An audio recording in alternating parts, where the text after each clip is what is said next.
So, we lost Sean Connery recently at the age of 90, and that kind of made me want to talk about one of his best and somewhat overlooked movies, Highlander. So, Highlander is one of the key cult movies of the 1980s, but it's kind of fallen down the wayside a bit. People don't talk about it that much, people don't really think about it that much. And part of the reason is that the brand was really devalued over the years. There were four sequels to this movie, and this is a movie that really shouldn't have had one sequel.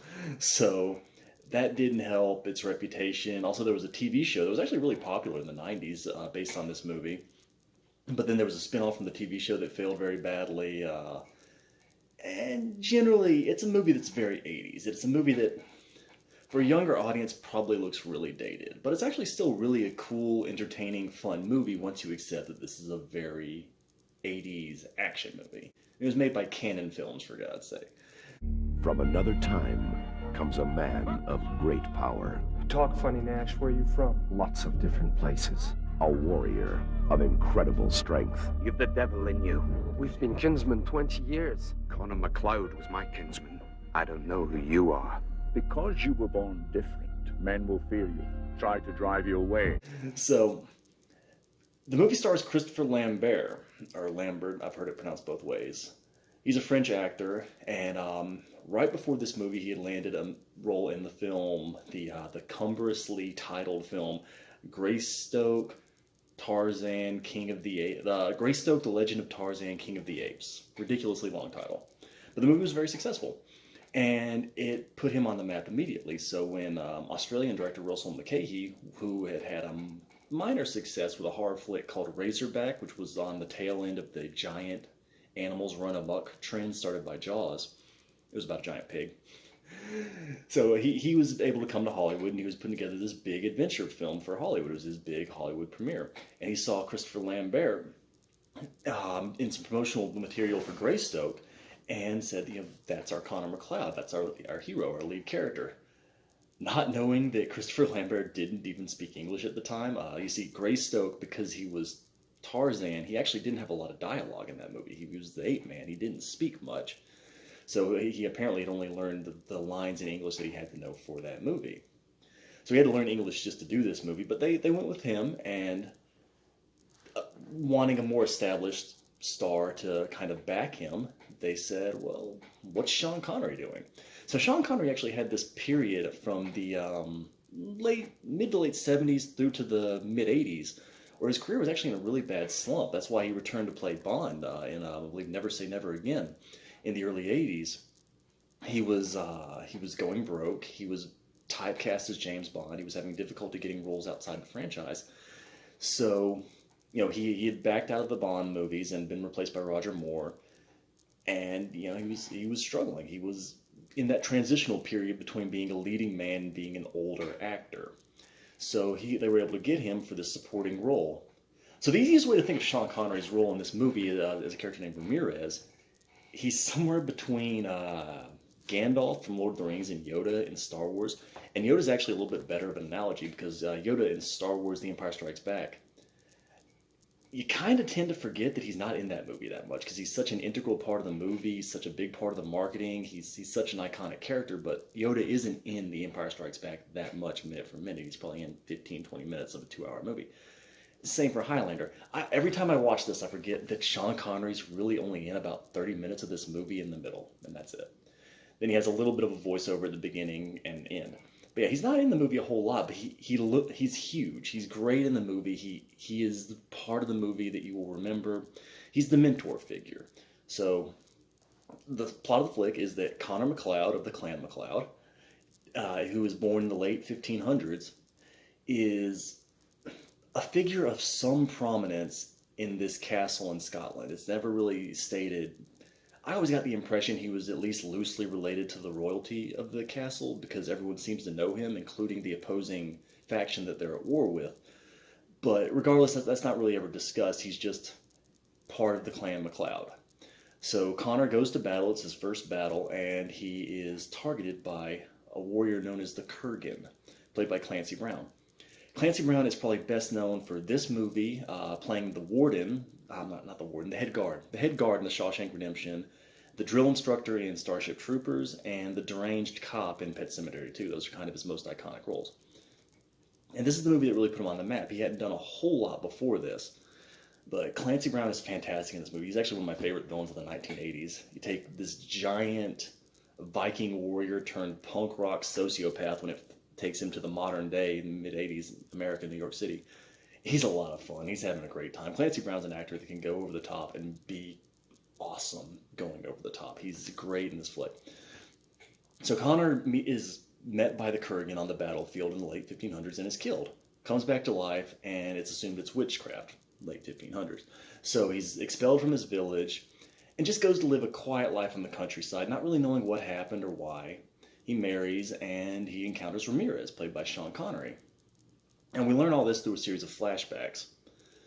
But the principal storyline of the movie is that Connor McLeod is living in then, mid-80s, present-day New York City. And he's posing as an antique dealer. He's worked out a way to kind of change identities every generation or so as not to draw suspicion. But he's being targeted because there's this event called The Gathering occurring, which is a gathering of the remaining immortals. They are destined to fight throughout time, throughout the centuries, and the only way an immortal can die is to have their head removed. So the immortals are fighting, they're killing each other left and right throughout the centuries, but when it comes down to the last few, they will be drawn to a single place, which happens to be New York City, for the gathering, where they will fight to the last man. And Connor McLeod and the Kurgan are sort of destined to be the final two. Ramirez has chosen to train Connor McLeod, and you get the impression he did likely because Ramirez died late in life. When you die as an immortal, you stay the age you died as for the first time, forever, essentially. So, in the same way that Connor McLeod seems to stay in his early, mid-20s for a few hundred years, several hundred years, about 450 years. Ramirez apparently has stayed roughly 60 years old since the, I forget what he said, I think he said 400 BC. He's 2,000 years old, is what he says. And the Kurgan is just a little bit younger than him, but the Kurgan died as a young man. So the Kurgan is a vicious warrior from a clan of vicious warriors from Russia, originally. And Ramirez is fully aware that if the Kurgan is able to survive and become the last one, there can be only one, that's the movie's tagline, the immortals must fight to the last man, then humanity's doomed. If the Kurgan wins the prize, which is what all the immortals are fighting towards eventually, and they don't know exactly what the prize is, but the general feeling is that it's a level of intense power, that you become something significantly more than human or immortal. You become something greater than that. And if someone as evil as the Kurgan gets it, everybody's screwed. Ramirez knows that because he died as an older man, he's not necessarily in a position to go up against someone so much more physically fit than him. So he chooses to train Connor McLeod. So yeah, that's the flashbacks of the movie, establishing Connor learning how to fight, Ramirez teaching Connor everything he can, and also establishing Connor's relationship with his wife, which is this really sad, tragic love story because he's going to outlive her. There's no way. It's almost like that Pixar movie Up, where like that tearjerker moment at the beginning of it that people always talk about, where you watch the old couples where the wife slowly dies and the husband has to watch her. Only in this case, the husband's not getting older. He stays the same age, and the wife just keeps getting older and older. And it is honestly sad. And Christopher Lambert, he's good in this movie. His accent is weird. And that's partly on purpose. They wanted it to be a non-specific regional accent because this is a guy who's lived all over the place over the last 500 some odd years. But it's also just because he's a French actor trying to do a Scottish accent, and even before that, it's a little awkward. It sounds a little awkward. But he does bring a lot to the role. He does carry the film very well. Clancy Brown is a fantastic villain. Sean Connery, who could almost be described as a special guest star. Like I said, he's really only in 30 minutes of a 2-hour movie. But he's awesome. I mean, Sean Connery's awesome in anything. The guy had so much natural charisma on screen that it was impossible to hide it. Yeah, like, whether you're talking about Indiana Jones, where he kind of steals the franchise even though he's only in the third film, Or you're talking about the Untouchables, where he's a supporting character, but he feels like a lead. Or, still to this day, many people consider him to be the ultimate James Bond, even though he didn't play the character since the early '80s. He was a born movie star. He was a guy that controlled the screen very easily, and he works really well in this role. In that, even though he's not in the movie that much, you still remember him. At the end of the movie, it feels like he was a lead. So this movie effectively has four main characters: Connor McLeod, his mentor Ramirez, his enemy the Kurgan, and his love interest. And the love interest is played by an actress named Roxanne Hart, I believe. And I looked up her filmography. I didn't really see anything I recognized. It didn't look like she had done all that much significant before or after this. And yeah, she's pretty forgettable, honestly. She doesn't even impact the plot all that much. She's basically just a damsel in distress. We don't even need her in the way that some movies would use her character, because we know everything we need to know about Connor from the flashback. So it's not like we needed her there just to give him to someone to explain all this to us.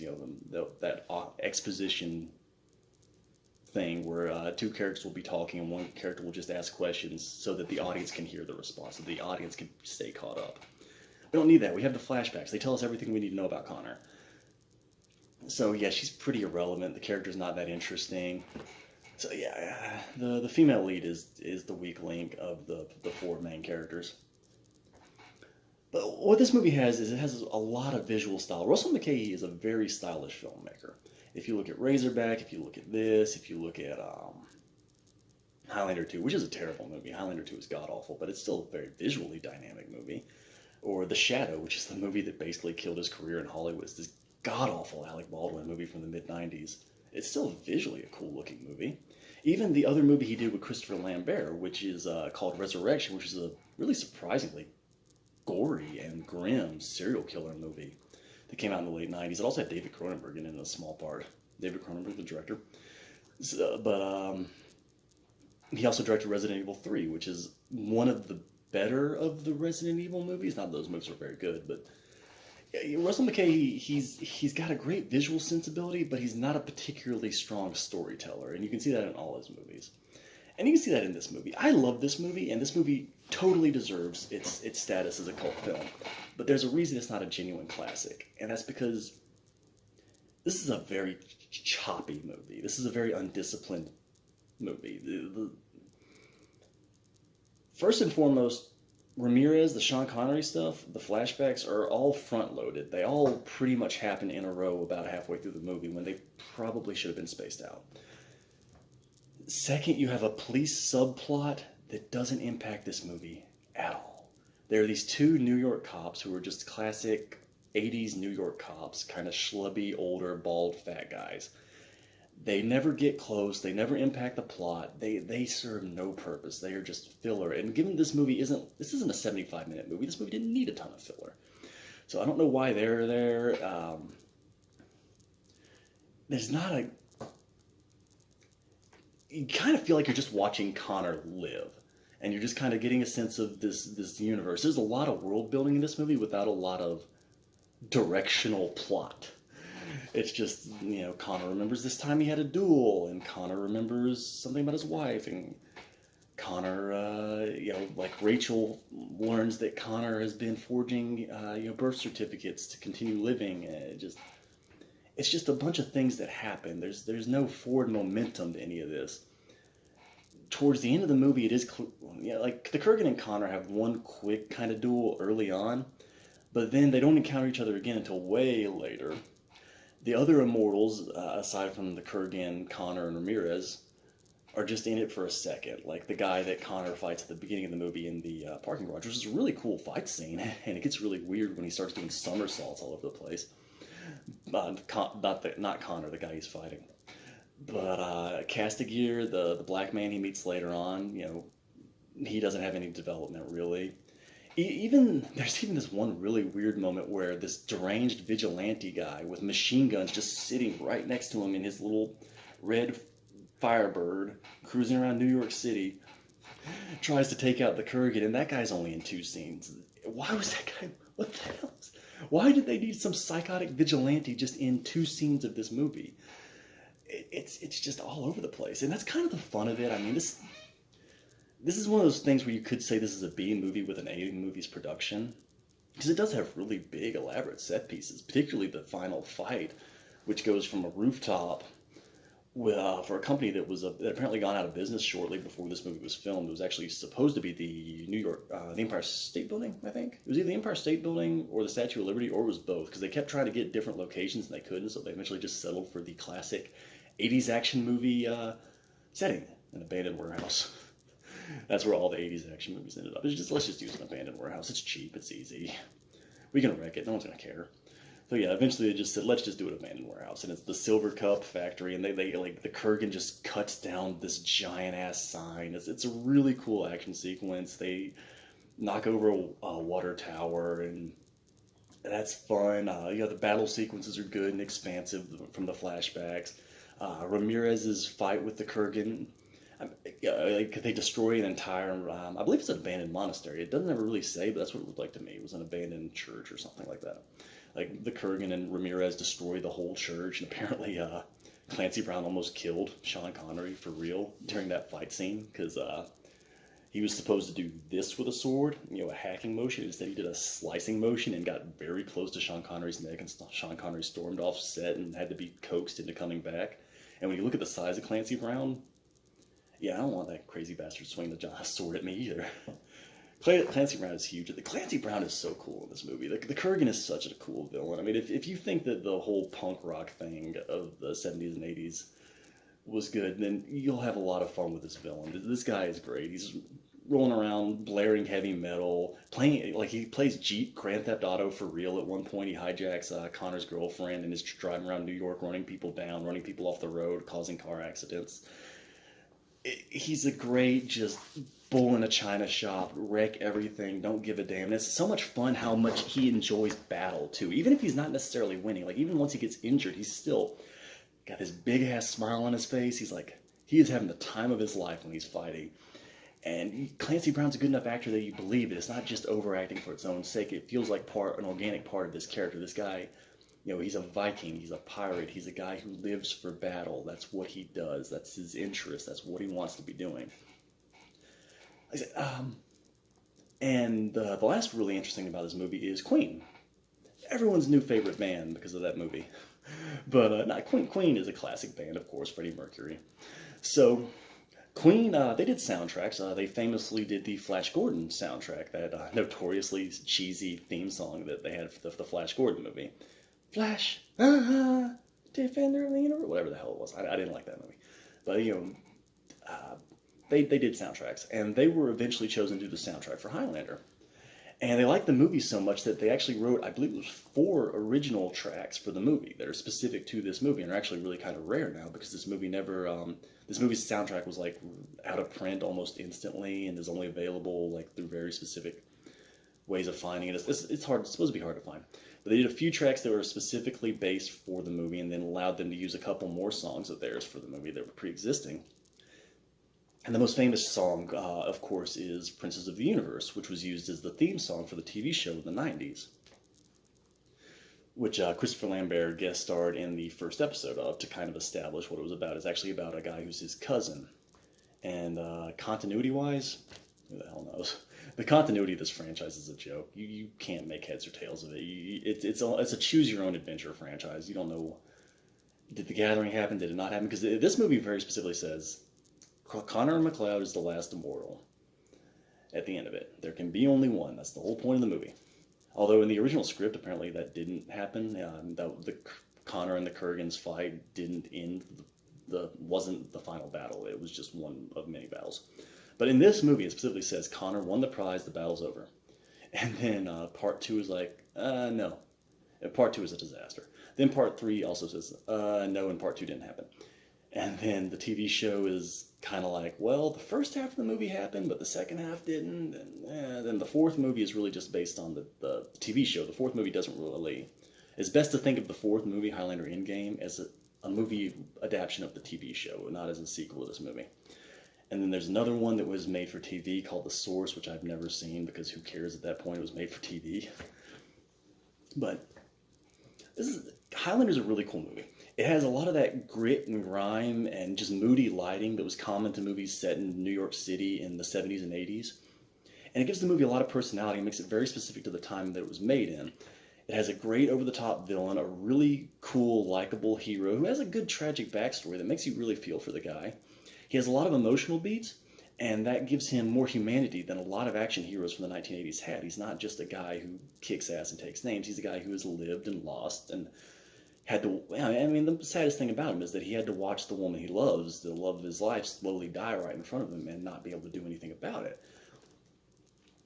So it has a lot more depth and a lot more imagination than a lot of other action movies. Not just from the 80s, but just in general. There's a lot of imagination. There's a lot of memorable camera work. The quickening sequences are awesome, which grow increasingly more intense as they go on. The quickening being the spirit, the life force that unites the immortals to the rest of the world, but also specifically, it's the life force stolen from an immortal after another immortal takes his head. And it essentially, by the end of it, just about destroys city blocks. It's so powerful because you figure each of these immortals has had to have killed hundreds of people at this point. They're the last ones left. So there's a lot here to like. I mean, I can even point out that the wigs are good, just because Connor has really long hair, and Sean Connery, of course, was bald after the 1970s, so he's wearing a hairpiece. So there's a lot good here. But it's just a very choppy movie. It's just a very disjointed movie. I can imagine this movie probably didn't play well on the big screen. This is probably a movie that works much better on at home, which is probably why it didn't do well in its theatrical release. This movie was not successful when it was theatrically released, and subsequently became a big cult hit on video. And I can imagine this playing better on a small screen. I can imagine this playing better when you can kind of pause it and stop and think and get caught up.